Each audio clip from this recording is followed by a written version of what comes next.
এই কথাটা কেউ কখনো বলে না, কিন্তু ব্যবসায় ঝুঁকি অথবা রিস্ক আসলে একটা অপশন না, এটা একটা বাস্তবতা। অনেকেই মনে করে যে রিস্ক হচ্ছে পছন্দের ব্যাপার। আমি রিস্ক নিতে চাই না, এই জন্য রিস্ক ফ্রি একটা বিজনেস খুঁজে বের করতেছি। কিন্তু আমি মনে করি পৃথিবীতে এমন কোনো ব্যবসা নাই যেখানে রিস্ক নাই। আপনি যদি কোনো কিছু নাও করেন সেটাও একটা রিস্ক, কারণ মুদ্রাস্ফীতি অথবা ইনফ্লেশন প্রতি বছর আপনার টাকার মূল্য কমায় দিচ্ছে, সময় চলে যাচ্ছে এবং অন্যরা সুযোগ নিয়ে নিচ্ছে। নিষ্ক্রিয়তার ঝুঁকি দেখা যায় না কিন্তু কাজ করে।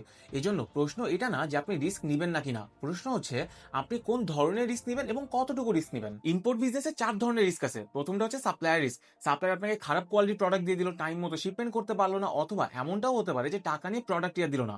2 নম্বর হচ্ছে মার্কেট রিস্ক। মার্কেটের চাহিদা কমে যেতে পারে, দাম পড়ে যেতে পারে, সরকারের নিয়ম বদলাতে পারে এবং তার সাথে কাস্টমার অথবা গ্রাহকের পছন্দেও পরিবর্তন আসতে পারে।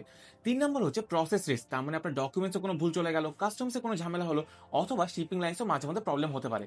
আর 4 নম্বর হচ্ছে ক্যাশ ফ্লো রিস্ক। আপনার মার্কেটে বাকির পরিমাণ বেড়ে গেল, মার্কেট থেকে টাকা উঠতে দেরি হলো, ডলারের রেটে কোনো পরিবর্তন আসলো এবং তার সাথে অপ্রত্যাশিত খরচ তো থাকেই। এই সব ধরনের রিস্ক ম্যানেজ করা যায়, কিন্তু কোনোটাই নাই করে দেওয়া যায় না। এরকম আরো অনেক ইনফরমেশন আপনি আমার বই প্রথম কন্টেনারে পেয়ে যাবেন। বইটা এখনো ফাইনাল এডিট চলতেছে, কিন্তু প্রি বুকিং এর লিংক আমি কমেন্ট বক্সে দিয়ে রাখছি, চাইলে সাইন আপ করে রাখতে পারেন। যাই হোক, কালকে আরেকটা আইডিয়া শেয়ার করবো, এই জন্য এই রিল সেভ করে ফলো করতে কিন্তু ভুলবেন না।